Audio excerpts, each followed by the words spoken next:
Ahí está, o sea, lo que tenemos que es importante tener claro es que no es una enfermedad en sí, sino que es una manifestación, o sea, como un estado fisiopatológico que puede tener múltiples causas, ¿tá? Y que va a llevar, sea por la causa que sea, la hipertensión pulmonar siempre nos va a aumentar la poscarga del ventrículo derecho y a largo plazo puede llevar a la disfunción del ventrículo derecho y eventualmente a la muerte del paciente, ¿tá?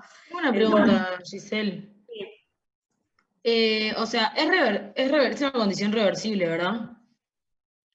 en algunos casos sí, dependiendo de la causa y dependiendo en qué momento El grado que lo encuentres. claro, en qué momento lo agarrás. Por ejemplo, Claro. en el tromboembolismo pulmonar, cuando recién se dio la embolia y recién se ocluyeron las arterias pulmonares y empezaron a aumentar las presiones, al quitar el trombo, ahí eso sería reversible, esa hipertensión. Pero en el caso crónico de un paciente, por ejemplo, un EPOC que tiene hipertensión pulmonar de años de evolución, ya no va a tener, no va a ser reversible de ninguna manera. ¿Tá? Eso depende de la causa.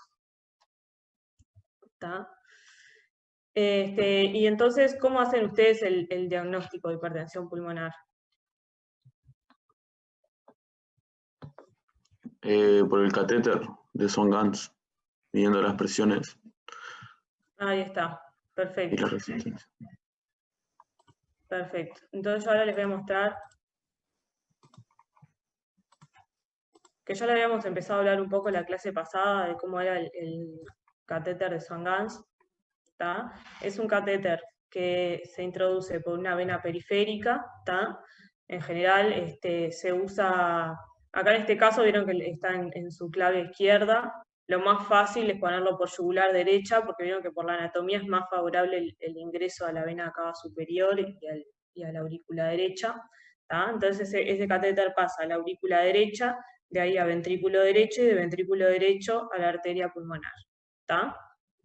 Entonces, este catéter va a tener varias luces. Si ven acá es como un corte transversal del catéter que nos permite ver una luz proximal, ¿tá? Que se va a abrir a nivel de la aurícula derecha, después una luz distal que, como dice la palabra, es distal, o sea, está más por delante de donde se insufla el balón, ¿tá? Después la luz que permite el ingreso de aire para insuflar el balón, ¿tá? Y después un termistor que lo que va a permitir es medir el gasto cardíaco por termodifusión, ¿tá? Entonces, este catéter va a entrar a aurícula derecha, ¿tá? Y va a dar los registros de presiones de aurícula derecha, después va a pasar a ventrículo derecho, donde como ven las presiones son mucho mayores, lógicamente, ¿no? Que el ventrículo trabaja a presiones mayores. Después tenemos la presión en arteria pulmonar, que es una onda, característicamente es una onda dícrota, o sea que tiene esta muequita acá y eso es lo que la caracteriza y lo que nos permite saber que entramos a la arteria pulmonar cuando vamos progresando con el catéter, ¿tá?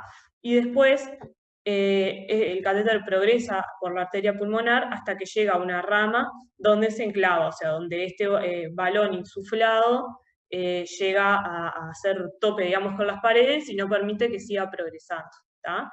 Y ahí es cuando nos da estas ondas características, que son las ondas de enclavamiento. Entonces, cuando este balón está insuflado, lo que hace es anular todas las presiones que están por detrás, o sea, todo lo de la arteria pulmonar, ventrículo derecho, aurícula derecha, todo eso queda anulado, ¿tá? Y lo que permite a nivel del sensor distal es medir todas las presiones que quedan del balón hacia adelante. ¿Y qué tenemos del balón hacia adelante? La aurícula izquierda. Ahí está, o sea, tenemos los capilares pulmonares, las venas pulmonares y la aurícula izquierda, ¿tá? Entonces, la presión que nosotros medimos cuando tenemos el balón insuflado es la presión que van a verla, tiene varios nombres, pero es todo lo mismo, la presión de oclusión de la arteria pulmonar, presión de enclavamiento de la arteria pulmonar o presión capilar pulmonar, es todo lo mismo, ¿tá? Que también como es muy similar a la presión en aurícula izquierda, se toman como iguales, ¿tá? Bueno, esto es la medida del gasto cardíaco, ¿tá? Por termodilución, que lo que se hace Hay varios métodos, ¿tá? También se puede hacer por método de FIC, pero el más utilizado es el de termodilución, por el que se inyecta un líquido frío, que en general es suero salino, a nivel de la luz proximal del catéter, que entra en la aurícula derecha. Entonces el líquido va pasando a ventrículo derecho, va progresando en forma distal, hasta que el termistor, que les había mostrado que tiene en la punta del catéter, mide cuánto de ese líquido frío va llegando. ¿tá? Entonces lo que forma es esta gráfica, ¿tá? Que el área debajo de la curva es lo que nos permite medir el gasto cardíaco. ¿tá? Esto lo hace solo, ustedes no tienen que hacer cuando hacen la medida, solo tienen que programar, digamos, que van a inyectar el líquido, ahí empiezan a inyectar con la jeringa, ¿tá? Y solo les hace la curva y el cálculo y ya les da el gasto cardíaco medido. ¿tá? Bien. ¿Alguna duda hasta acá? Yo, profe, una preguntita ahí que no me quedó bien claro. Cuando el catéter está bien colocado por todo el corazón, ¿no hay, o sea, no hay alguna falla ahí, tipo, al atravesar las válvulas, tipo, cuando cierran y se abren, ¿no hay alguna falla ahí?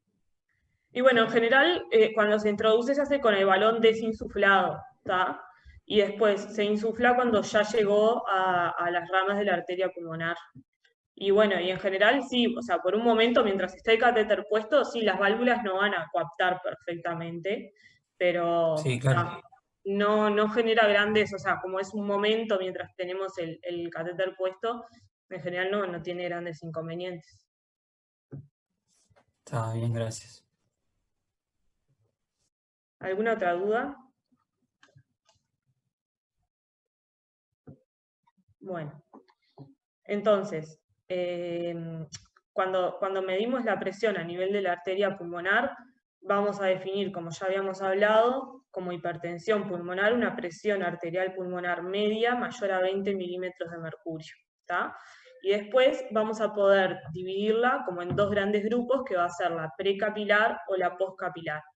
¿A qué nos referimos cuando hablamos de precapilar? Es hipertensión pulmonar o sea, presiones en la arteria pulmonar aumentadas, ¿tá? Todo lo que es el tronco de la arteria pulmonar y las ramas de la arteria pulmonar hasta los capilares pulmonares, ¿tá? Pero que de los capilares pulmonares hacia las venas pulmonares no hay hipertensión pulmonar, ¿tá? Entonces esa es la precapilar, que va a tener entonces una presión de arteria pulmonar media aumentada, ¿tá? Mayor a 20, pero después la presión de oclusión va a ser normal, menor a 15, y sí las resistencias van a estar aumentadas, porque las resistencias van a ver que las calculamos como la presión de arteria pulmonar media menos la presión de oclusión de la arteria pulmonar, o sea, la presión capilar pulmonar. ¿tá? Entonces las resistencias sí van a estar aumentadas. ¿tá? Y esto va a corresponder a los grupos clínicos 1, 3, 4 y 5, que ahora vamos a ver más adelante bien a qué corresponde. ¿tá? Después tenemos la hipertensión pulmonar postcapilar, en la que vamos a tener una presión de arteria pulmonar media mayor a 20, una presión de oclusión de la arteria pulmonar mayor a 15, y las resistencias van a estar bajas. Entonces, la postcapilar es la que corresponde, como ven acá, al grupo 2 y 5, o sea, es por afectación en los pacientes que tienen cardiopatía izquierda, que tienen los que habíamos hablado, por ejemplo, como habíamos visto en la clase pasada, las historias de pacientes con hipertensión sistémica, que tenían hipertrofia del ventrículo izquierdo. Ese ventrículo hipertrofiado llega un momento que la válvula mitral no podía soportar esas presiones, entonces empezaba a aumentar en forma retrógrada la presión, y eso es lo que genera la presión postcapilar, la hipertensión pulmonar, perdón, postcapilar, es la asociada a falla del ventrículo izquierdo. Y después tenemos un grupo que es la combinada, que es la hipertensión en todo el árbol pulmonar, que es precapilar y postcapilar. Entonces ahí vamos a tener una presión arterial pulmonar media mayor a 20, la presión de oclusión mayor a 15 y las resistencias aumentadas. Entonces, en cuanto a los grupos clínicos, ¿tá? El grupo 1 es la hipertensión arterial pulmonar en sí misma, que tiene varias causas, ¿tá? Que puede ser la idiopática, o sea, que no tenemos una causa probable, o sea, un paciente completamente sano, joven, que empieza con hipertensión arterial pulmonar.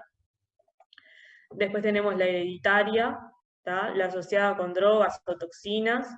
Después las asociadas a todas estas enfermedades de tejido conectivo, VIH, hipertensión portal, todo esto.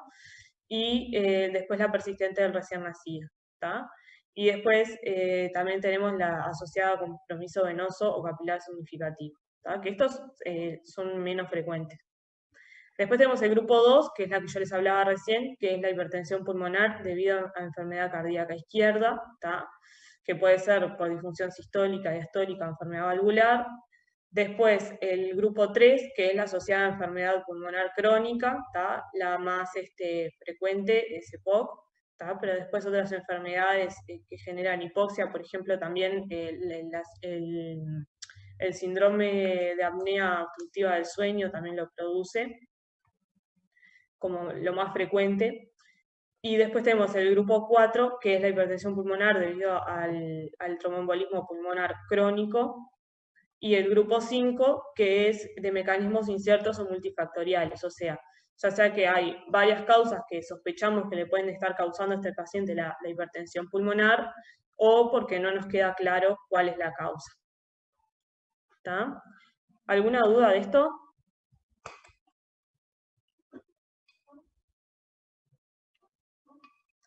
No. Entonces, nos dividimos en grupos para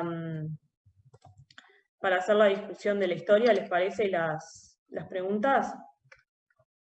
Son solo 3 preguntas hoy. Hagan el grupo 1, 2 y 3, hagan la pregunta 1, después el 4 y 5 hacen la 2,